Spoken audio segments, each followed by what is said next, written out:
Encampments have been springing up on university campuses across Canada, protesting the war in Gaza. Walk with shame! Walk with shame! These protests have taken their cue from high-profile demonstrations across the U.S., from Columbia to UCLA. And when police were called in to disband these protests, sometimes things got violent.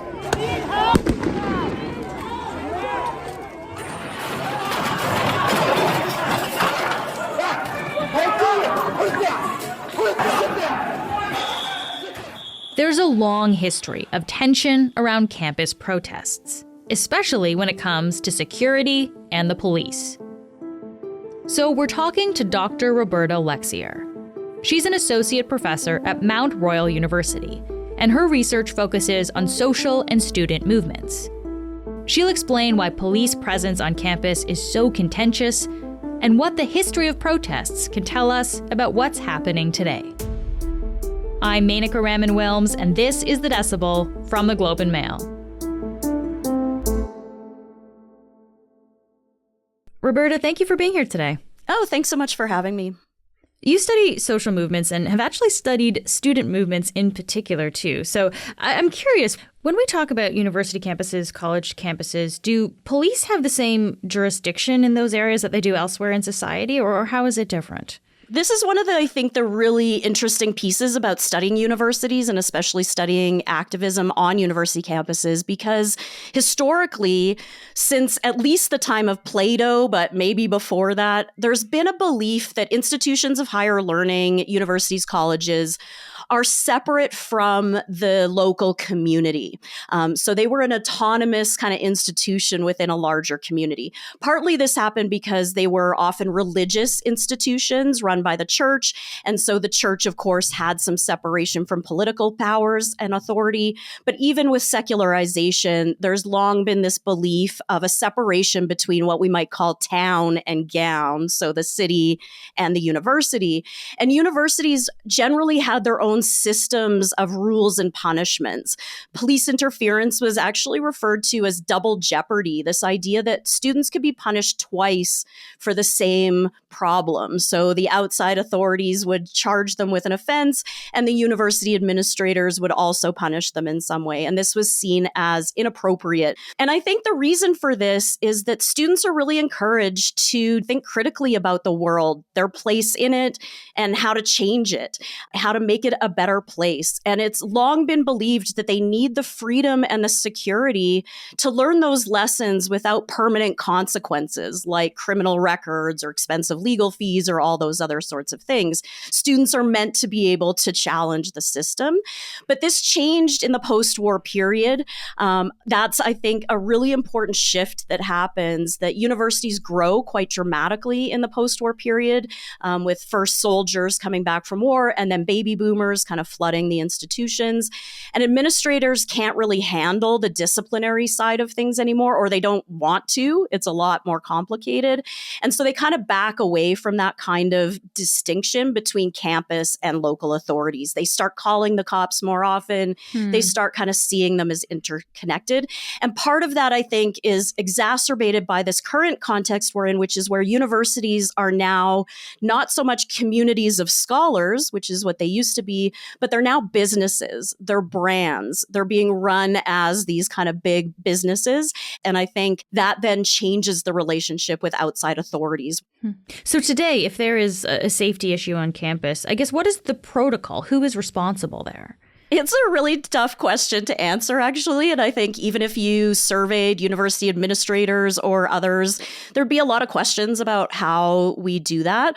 Most universities, at least from my experience, have internal security systems and functions. So this is campus police, which you often see on big campuses. Yeah, security, campus police. They've now invested in their own authorities.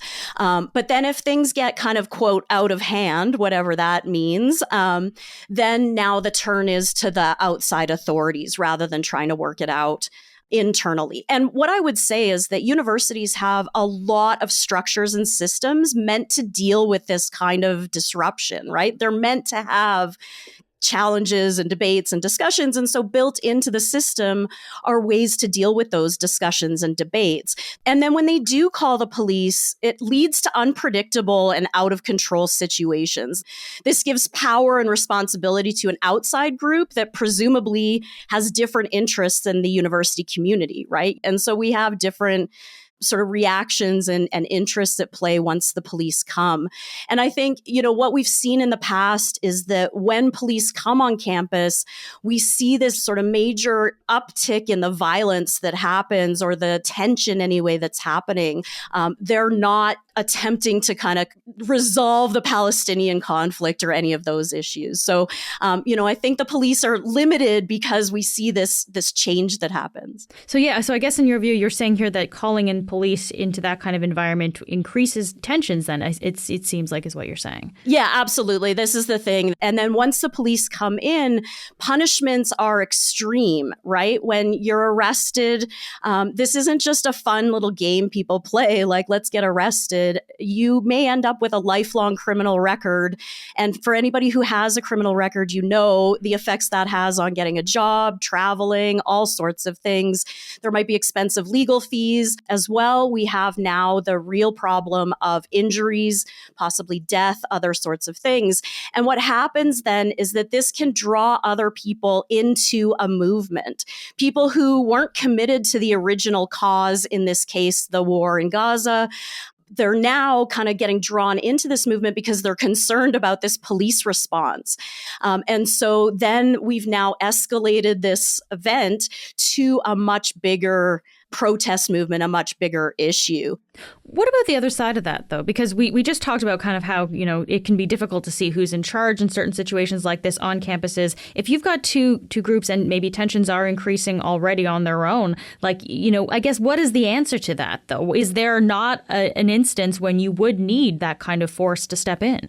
This is always the big question, is when do the police have a role to play in all of this? And I think what I would say is that we really need to think carefully about how we define violence, how we define obstruction, how we define kind of the role of protest and demonstration within our society. Because let's be honest, the purpose of protest is to be disruptive, right? That's the whole purpose of it. Strikes are meant to disrupt the economic system. Protests in the street are meant to disrupt our regular operation of society. That's the point of them. But that doesn't make them inherently violent.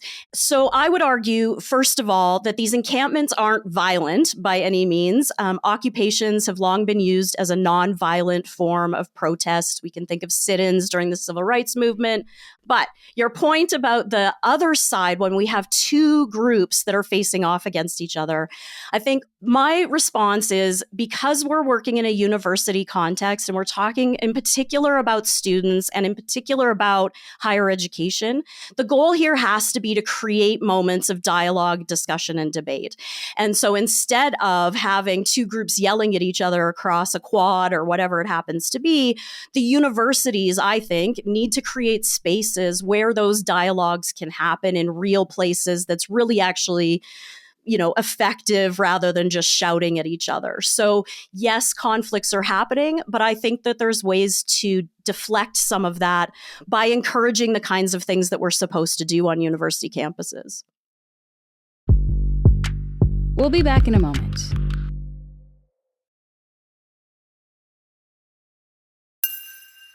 Roberta, something you've also talked about before is the militarization of police. What do you mean by that, and how does that fit into what we've been talking about? Sure. So what most scholars say is that since at least 9/11, but really a little bit before that, lots of police across North America have been increasingly militarized. And what we mean by that is basically they're getting a bunch of surplus equipment from the military that they are now using for local policing. In the United States, this is a much bigger issue. We've seen it much more visibly, but it's also happening in Canada. So the levels are a little bit different. Canada's not quite at the same level as the US, but we're getting there too. And so from this level, what we're seeing is a shift to this real sense of military operations rather than kind of local policing. They have tanks and they have snipers and they have tear gas and they have rubber bullets. They have every possible thing you can imagine on a battlefield. Columbia, I'm sure everybody saw those pictures of the big staircase thingy that they built to go into the second floor of the campus building. And I mean, that's a military level piece of equipment. And this is important because not only are students threatened by arrest and expulsion from the university, but now they're facing heavily armed police in riot gear. And so like at Kent State in 1970, when we saw 4 students shot and killed by the National Guard. This was during anti-Vietnam War protests. Yeah, so during the anti-Vietnam War protests at Kent State, this was a huge moment. Students were being shot in the United States. I'm really actually quite concerned about how authorities are dealing with young people and protests.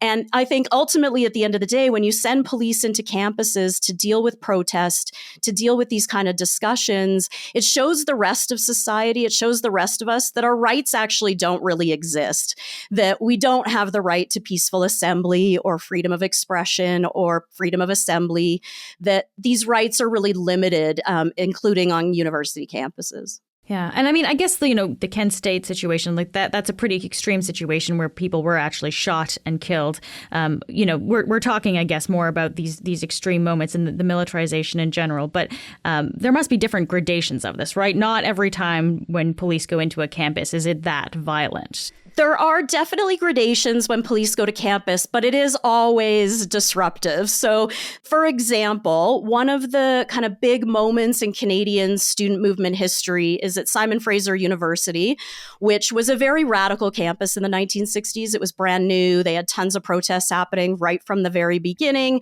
And so in 1968, a bunch of students get together to protest admissions policies. It's kind of a small topic. They're really just worried that the university is excluding certain groups from campus, is what they're arguing. And they occupy the administration building on campus.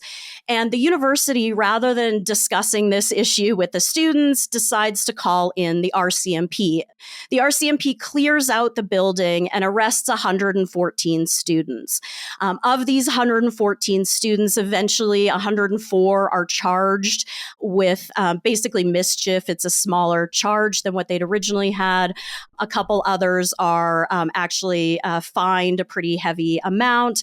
But the reality in that case is that the police or the RCMP sent in hundreds of police officers, but they were all unarmed. And so, we can see that that's very different than what's happening now, where they're going in basically fully armed and fully militarized. Not so much in Canada. We haven't seen that yet so much, but others. Another really good example is Sir George Williams, which is now Concordia University. There was a big debate or a big conflict going on around race and racism on campus, in particular concerns that one faculty member was discriminating against a number of Black students from the Caribbean who made up a decent proportion of the population at Sir George Williams. This was in the 60s as well. Both the SSU and this one is also in the 60s. Also 1969 this happens. And so ultimately, at the end of the day, students occupy a building on campus. The police go in. A bunch of damage is done to a computer center. And this becomes kind of the big discussion of the protest, that all this damage was done, millions of dollars of damage. But also 97 students were arrested, most of them Black Caribbean students, who ultimately then had to pay a ton of money in legal fees and bail. Some spent time in jail, had criminal records, all of this. So the police are kind of involved that way, but not sending in like fully militarized cops in riot gear. So we see a kind of different level there. But when you're talking about the impacts on student protesters, those can be pretty significant, right? If you're talking about, 20-year-olds, 22-year-olds who have to pay bail, who are, have a record here, those are consequences that are serious. Absolutely. And this is why I actually suggest that police have no place on university campuses, barring, something really significant. There are probably places where we want cops to come on campus. But in general, to deal with these kinds of issues, I think police cause more problems than they solve. What about the effect these protests have, I guess, broadly here, Roberta? When we look at these historical examples that you mentioned here, have protests in Canada resulted in creating the change that they're looking for? I always love this question about kind of the success of social movements. In some ways, it's impossible to answer because social change takes a really long time and it comes in very strange ways and sometimes in ways you don't expect. I would say that we can see some places where student movements have had real direct effects. One of those is internally to university campuses. Student participation in university governance, student evaluations, the expansion of course offerings to things like Black and African studies, women's and gender studies, these sorts of other areas, those all largely come because of pressure from students inside the university. So in the 1960s, they say we should have a say in how our institution is run, and now they have a partial say in how universities are run. Students sit on the boards of governors, students sit on decision-making bodies. And I think another example of that is the tuition fee issue in Quebec, where Quebec has by far the lowest tuition fees in Canada because every time administrators try to increase tuition at Quebec universities, Quebec students say, no way in hell are you doing that?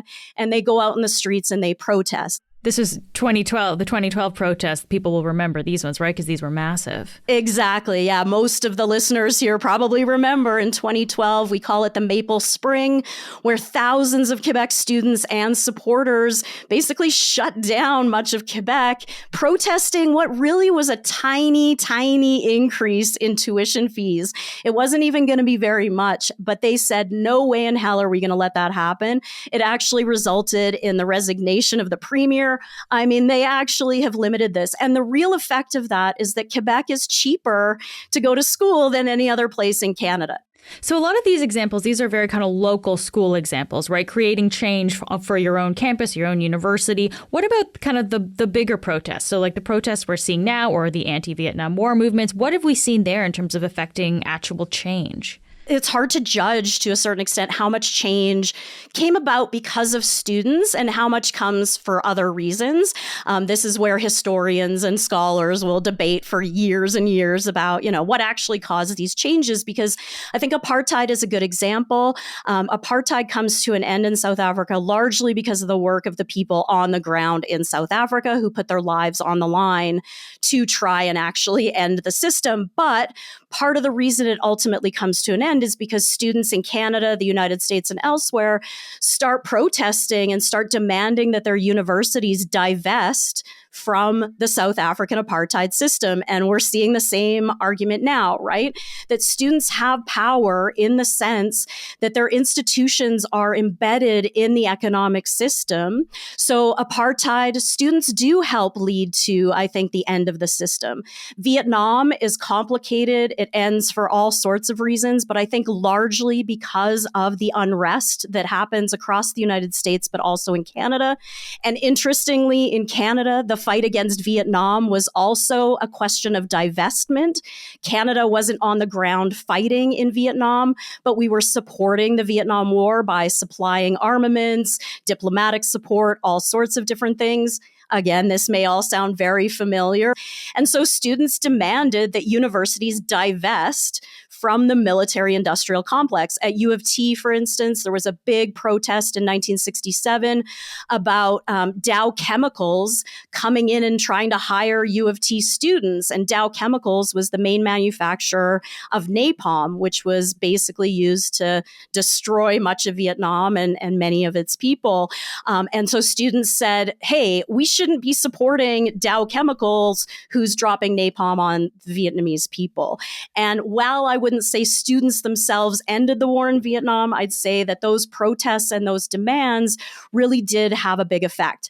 And the last one I'll mention is around climate and the climate issue. And this is, I think, a really important issue, of course, in particular for young people who are coming of age at a time when the climate is really in crisis. And what we've seen is a massive student movement for divestment of the institutions they're in from the fossil fuel industry. So universities universities from McGill, U of T, Waterloo, Guelph, SFU, UBC, Laval, Concordia, Lakehead, Victoria, and more have actually divested their university investments from fossil fuel industries and companies. And so I think this is, we see these moments where they can actually have an effect because in reality, students are powerful. They have a voice within their institutions. Outside of it, they're often silenced, but inside they have a lot of power, and we can see that change happen. Roberta, we've talked about a lot of stuff here, but before I let you go, I guess I want to ask you to, look back at your research here and how it compares to what's happening today. How do you see a difference between the movements of today, the protests on campus, compared to the movements of the past?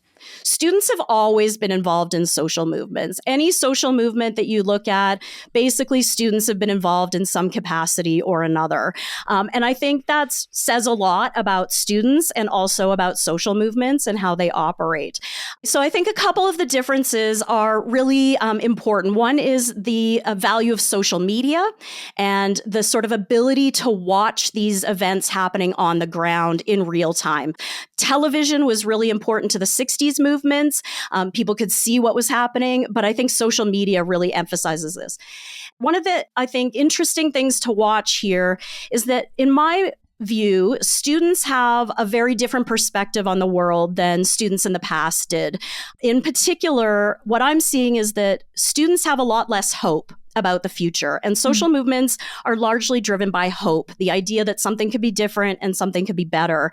And in my sense, students, they've grown up in a really crappy time. They don't have a sense that there's going to be a job waiting for them. They'll never own a home. They know all of these things, right? And so perhaps operating from a more nihilistic or cynical perspective might actually change the outcome of some of these movements. They might blow up in different ways. They might evolve in different ways.